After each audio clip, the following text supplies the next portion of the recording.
it's McCord and welcome to The Real Deal on thestir.com. Today we are branching out into new territory to cover the shows you wanted me to watch. Today it will be 19 Kids and Counting on TLC and Fox's new competition dating show, I Wanna Marry Harry. Of course, there's also a little Real Housewives gossip. Now, you will get to see that I am playing catch up with the rest of the world when it comes to watching reality TV. Although I've spent 5 years as a cast member between The Real Housewives and Couples Therapy on VH1, prior to starting the filming of The Real Housewives, I had never seen a reality show. Ever. Not one. No Big Brother, no Survivor, no Bachelor, no American Idol, not one ever, which probably explains a lot to the viewers. Well, I might be covering these shows as a newbie viewer, but what I have is the experience of knowing how all these shows are put together behind the scenes. Let's jump in, shall we? 19 Kids and Counting. After the faux glamour, the backstabbing, and the hyped-up docu-soap drama of the Housewives, watching the Duggar family is a breath of fresh air. I would much rather watch Michelle and Jim Bob than, say, Aviva Drescher's father. This week's episode centers on the book tour of the 4 oldest daughters, as well as the engagement of daughter Jill to her now fiancé, Derek Dillard. The style of the show is great. It's not slick. There's no glam squad. The confessional interviews are all against a plain backdrop, and they don't appear to be coached. I loved seeing Derek's awkwardness as he described his proposal to Jill, and the girls' hairstyles that change from frame to frame. It's obvious that the producers don't force the family to do retakes, do-overs, and pickups. Now, when Michelle, the mother, was being interviewed, I loved watching her. It was endearing.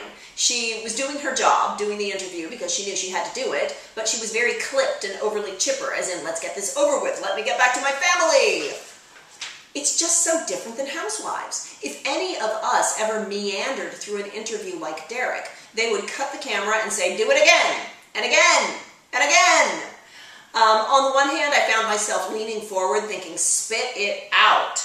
On the other hand, the awkwardness makes it seem more honest. It's a glimpse into a different world, where the big step after becoming engaged is holding hands in public. Wow. The only criticism I have, if it even is one, is that several of the daughters have fallen into the teenage girl speech trap.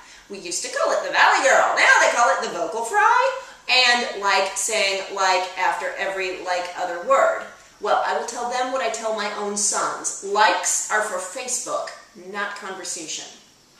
Overall, 19 Kids and Counting, now in its 10th season, falls under TLC's gimmick programming, where you take a group of outliers, a group of people outside the norm, in this case a supersized family, and show them doing normal everyday things. My verdict? I loved it.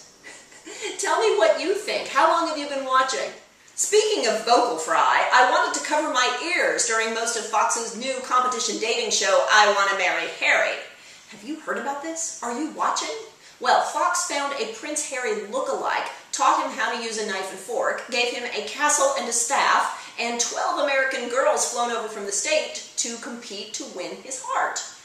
At the end of the series, the lucky girl chosen will be informed that he's not actually a prince. I found myself wondering whether these girls were found by Joe Francis and the Girls Gone Wild crew on spring break. I mean, seriously. Yes, the girls are all in their early 20s, but why are they so impressed by a castle? Did you find yourself wondering whether they all grew up in a cardboard box? I mean, the girls seemed overly impressed by everything. Afternoon tea, formal cocktail dresses, the bedroom suite, the dates. One of them was actually surprised that Harry was wearing nice pants. I'm not kidding. My impression is that every single one of these girls is overcompensating. I mean, I'm sure that after the first night they knew the jig was up. Certainly they thought that he wasn't actually Prince Harry. The man can't dance, can't row, he's incredibly awkward in front of the ladies. How could you go on thinking that he's royalty? The women appear to be playing along in order to keep the illusion going for all of us, and in doing so, they go over the top.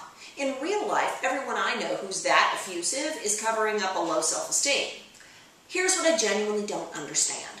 Why are they playing along?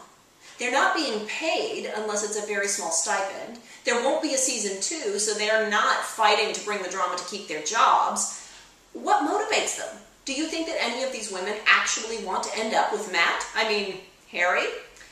It stands to reason, of course, that the prettiest and nicest girls went home first, leaving the loudmouths to fight over Sir. What do you think? Is it train wreck fantastic, or do you want to turn off the TV? Well, finally, let's jump over to some Real Housewives gossip in Beverly Hills. It has been confirmed that Carlton and Joyce are gone. They're cut. They will not be coming back next season. Now I ask you, is anyone surprised by this? From a behind-the-scenes perspective, Season 2 is make or break time. In Season 1, the producers can get away with paying the women peanuts, and there are women lining up to try and prove themselves. Historically, there is a huge pay jump between Seasons 1 and 2, so this is make or break time. Realistically, they could get 4 newbies for the price of renewing Carlton and Joyce.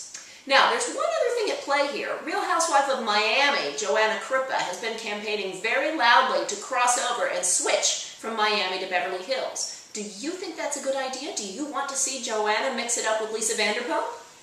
Let me know what you thought in the comments. For now, I am Alex McCord. You're watching The Real Deal on thestir.com. Tune in tomorrow, and don't forget to subscribe on YouTube.